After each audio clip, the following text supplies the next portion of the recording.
ಬೆಂಗಳೂರು ಗ್ರಾಮಾಂತರ ಕ್ಷೇತ್ರ ಈ ಬಾರಿ ಕೇವಲ ರಾಜ್ಯದ ಗಮನವನ್ನ ಮಾತ್ರ ಸೆಳೆದಿಲ್ಲ, ರಾಷ್ಟ್ರ ಮಟ್ಟದಲ್ಲೂ ಇಲ್ಲಿ ಫಲಿತಾಂಶ ಏನಾಗುತ್ತೆ ಅನ್ನುವಂತಹ ಕುತೂಹಲಕ್ಕೆ ಕಾರಣ ಆಗ್ತಾ ಇದೆ. ಇದೆಲ್ಲದರ ಬೆನ್ನಲ್ಲೇ ಇವತ್ತು ಡಿಕೆ ಸುರೇಶ್ ಅವರು 4ನೇ ಬಾರಿಗೆ ನಾಮಪತ್ರ ಸಲ್ಲಿಕೆ ಮಾಡೋದಕ್ಕೆ ಸಿದ್ಧತೆಯನ್ನ ಮಾಡಿಕೊಂಡಿದ್ದಾರೆ. ಇನ್ಫ್ಯಾಕ್ಟ್ ಡಿಕೆ ಬ್ರದರ್ಸ್ ಶಕ್ತಿ ಪ್ರದರ್ಶನ ರಾಮನಗರದಲ್ಲಿ ಕಂಡು ಬರ್ತಾ ಇದೆ.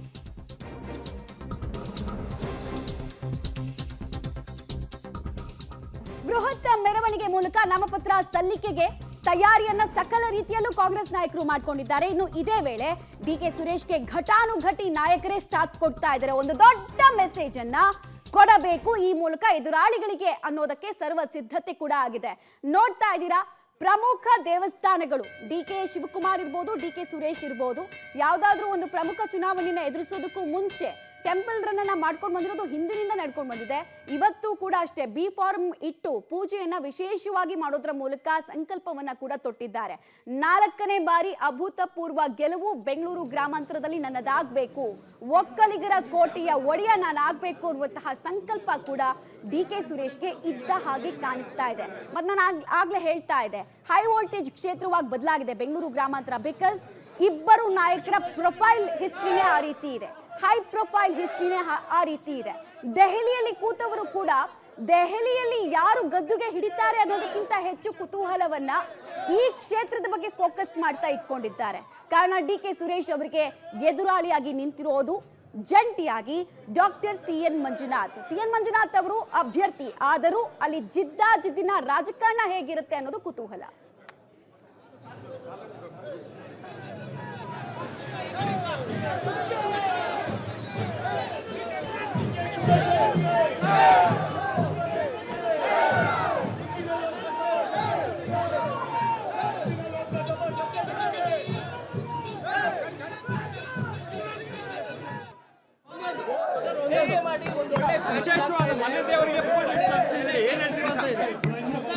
ಗೆಲ್ಲುವ ವಿಶ್ವಾಸ ಇದೆ. ಜನರ ಸೇವೆ ಮಾಡಿದ್ದೀನಿ, ಕೂಲಿ ಕೇಳ್ತಾ ಇದ್ದೀನಿ, ಕೂಲಿ ಕೊಡ್ತಾರೆ.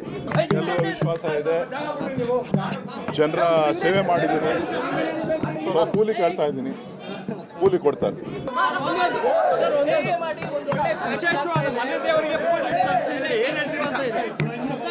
ಗೆಲ್ಲುವ ವಿಶ್ವಾಸ ಇದೆ. ಜನರ ಸೇವೆ ಮಾಡಿದ್ದೀನಿ, ಕೂಲಿ ಕೇಳ್ತಾ ಇದ್ದೀನಿ, ಕೂಲಿ ಕೊಡ್ತಾರೆ. ಗೆಲ್ಲುವ ವಿಶ್ವಾಸ ಇದೆ.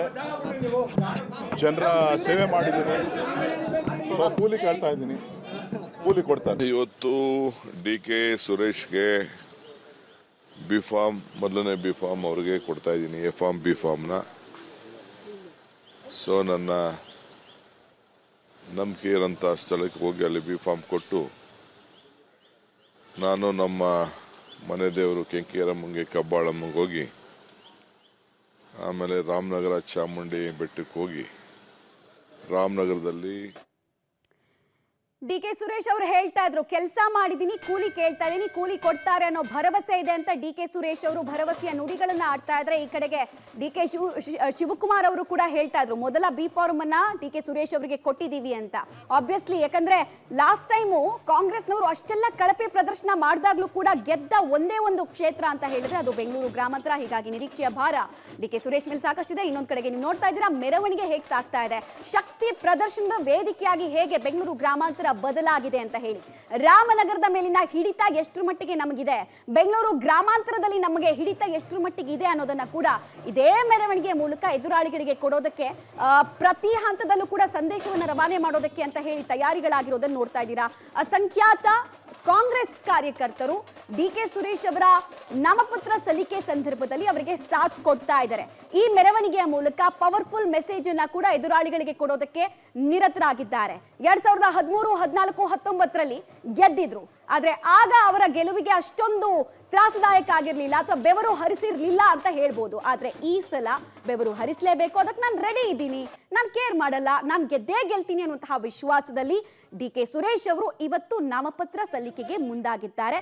ಅದಕ್ಕೂ ಮುಂಚೆ ಸಾಲು ಸಾಲು ದೇಗುಲಗಳಿಗೆ ಹೋಗಿ ತಮ್ಮ ಕೆಲಸದಲ್ಲಿ ನಿರ್ವಿಘ್ನ ಎದುರಾಗದೇ ಇರಲಿ ಅಂತ ಕೂಡ ಕೇಳ್ಕೊಂಡಿದ್ದು, ಸಂಕಲ್ಪ ಮಾಡಿದ್ದು ಕಂಡು ಬರ್ತಾ ಇದೆ. ನೋಡ್ತಾ ಇದ್ದೀರಾ, ಡಿ.ಕೆ. ಸುರೇಶ್ ಅವರ ನಾಮಿನೇಷನ್ ಸಲ್ಲಿಕೆಗೆ ಹೋಗುವಂತಹ ಸಂದರ್ಭದಲ್ಲಿ ಕಾಂಗ್ರೆಸ್ನ ಘಟಾನುಘಟಿ ನಾಯಕರೇ ಅಲ್ಲಿ ಸಾಥ್ ಕೊಟ್ಟಿದ್ದಾರೆ. ಒಂದೇ ವೇದಿಕೆಯಲ್ಲಿ ನಾವು ರಾಮಲಿಂಗಾರೆಡ್ಡಿ ಆದಿಯಾಗಿ ಅನೇಕ ಕಾಂಗ್ರೆಸ್ ನಾಯಕರನ್ನ ಕೂಡ ನೋಡ್ತಾ ಇದ್ದೀವಿ. ಯಾಕಂದ್ರೆ ಹೈ ವೋಲ್ಟೇಜ್ ಕ್ಷೇತ್ರವಾಗಿ ಕಾಂಗ್ರೆಸ್ ಪರಿಗಣನೆಗೆ ತೆಗೆದುಕೊಂಡಿರುವಂತಹ ಕೆಲವು ಕ್ಷೇತ್ರಗಳಲ್ಲಿ ಬೆಂಗಳೂರು ಗ್ರಾಮಾಂತರ ಅಗ್ರಗಣ್ಯವಾಗಿದೆ. ಡೆಲ್ಲಿಯಲ್ಲಿ ಕೂಡ ಕಾಯ್ತಾ ಇದ್ದಾರೆ ಕಾಂಗ್ರೆಸ್ ನಾಯಕರು, ರಿಸಲ್ಟ್ ಏನಾಗುತ್ತೆ ಅಂತ. ಆಮೇಲೆ ಯಾರಿಗೂ ಈ ಕ್ಷಣಕ್ಕೂ ಇಲ್ಲಿ ಏನ್ ರಿಸಲ್ಟ್ ಆಗಬಹುದು ಅನ್ನೋದನ್ನ ಪ್ರೆಡಿಕ್ಟ್ ಮಾಡೋದಕ್ಕೆ ಸಾಧ್ಯ ಆಗ್ತಾ ಇಲ್ಲ. ಒಂದೊಂದು ದಿನಾನು ಒಂದೊಂದು ಟ್ರೆಂಡ್ ಕಾಣಿಸ್ತಾ ಇದೆ. ಹೀಗಾಗಿ ಕುತೂಹಲ ಕೊನೆ ತನಕ ಅಂದ್ರೆ ಸೀಟ್ ಎಡ್ಜ್ ನ ಫಲಿತಾಂಶವನ್ನ ನಿರೀಕ್ಷೆ ಮಾಡಬಹುದು ಅಂತ ಕೂಡ ಹೇಳ್ತಾ ಇದ್ದಾರೆ. ನಾಮಿನೇಷನ್ ಸಲ್ಲಿಕೆ ಮಾಡುವಂತಹ ಸಂದರ್ಭದಲ್ಲಿ ಕಾರ್ಯಕರ್ತರು ಯಾವ ಸಂಖ್ಯೆಯಲ್ಲಿ ಜಮಾಯಿಸಿ ಸಾಥ್ ಕೊಡ್ತಾ ಇದ್ದಾರೆ ಅನ್ನೋದನ್ನ ಕೂಡ ನೋಡ್ತಾ ಇದ್ದೀರಾ. ಒಂದು ದೊಡ್ಡ ಶಕ್ತಿ ಪ್ರದರ್ಶನದ ವೇದಿಕೆಯಾಗಿ ಕೂಡ ಈ ನಾಮಪತ್ರ ಸಲ್ಲಿಕೆ ವಿಚಾರ ಕೂಡ ಅಲ್ಲಿ ಆಗಿರೋದನ್ನ ಗಮನಿಸ್ತಾ ಇದೀವಿ. ಅಂದ್ರೆ ಚಿಕ್ಕ ವಿಚಾರಗಳನ್ನ ಕೂಡ ಅಲ್ಲಿ ಕಾಂಗ್ರೆಸ್ ಕಾರ್ಯಕರ್ತರು ಎಷ್ಟರ ಮಟ್ಟಿಗೆ ಇಂಪಾರ್ಟೆನ್ಸ್ ಕೊಡ್ತಾ ಇದ್ದಾರೆ ಅನ್ನೋದು ಗೊತ್ತಾಗ್ತಾ ಇದೆ. ಸಮಾನತೆಗೆ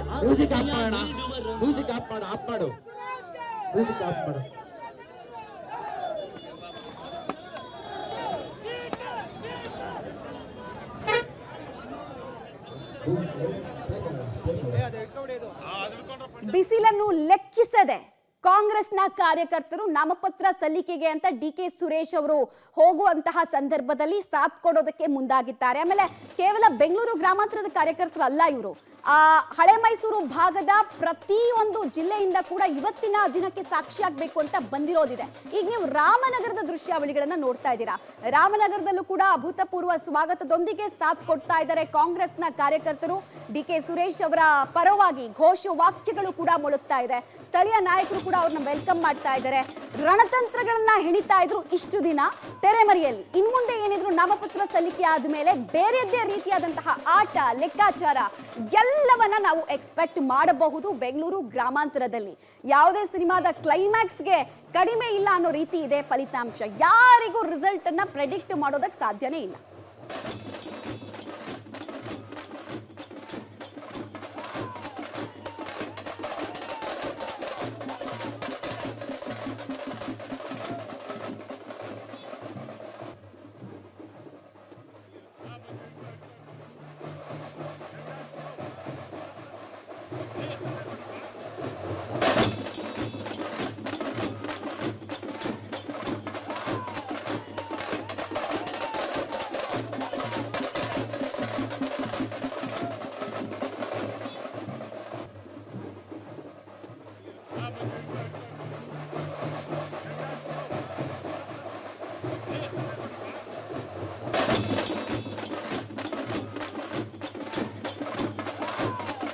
ನೀವು ಗಮನಿಸ್ತಾ ಇದ್ದೀರಾ, ದೃಶ್ಯಾವಳಿಗಳನ್ನ ನೋಡ್ತಾ ಇರಬಹುದು ನೀವು.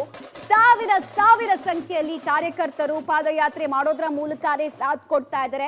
ವೆಹಿಕಲ್ಸ್ ಎಲ್ಲ ತೀರಾ ಸ್ಲೋ ಮೂವಿಂಗ್ ಅಲ್ಲಿ ಇದೆ. ಬಿಕಾಸ್ ಅಷ್ಟರ ಮಟ್ಟಿಗೆ ಕಾಂಗ್ರೆಸ್ನ ಕಾರ್ಯಕರ್ತರು ಅಕ್ಕಪಕ್ಕದ ಜಿಲ್ಲೆಗಳಿಂದ ಇವತ್ತಿನ ದಿನಕ್ಕೆ ಸಾಕ್ಷಿ ಆಗೋದಕ್ಕೆ ಅಂತ ಬಂದಿದ್ದಾರೆ.